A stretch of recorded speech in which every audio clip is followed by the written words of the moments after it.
Agent X, you will start by hacking into Precision Roll Grinder's security systems in order to disguise our agents as middle school students. When security has been breached, Agent 13 will interview the CEO of the company to gain further access into the facility. I'm a school kid, so what subjects do you really use here? You use a lot of math and sciences, material sciences, thermodynamics, so you'll need that on a regular basis every week. Me and my team are excited to go out on the floor and find out what's so cool about precision roll grinders and what's so cool about manufacturing.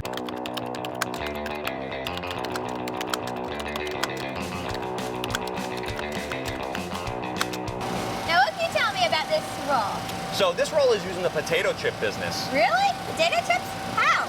So the potato chips all have to be a uniform thickness in order to economize the material and get it all into the can.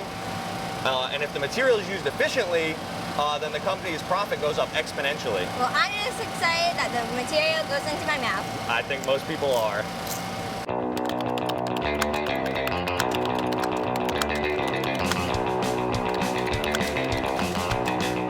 So Sheldon, what do we do over here at this station?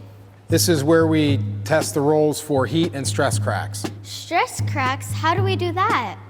We use a chemical called Zyglow that when applied to the roll, the crack turns a red color and makes it very easy to see. So we don't want these rollers breaking apart like a pretzel stick.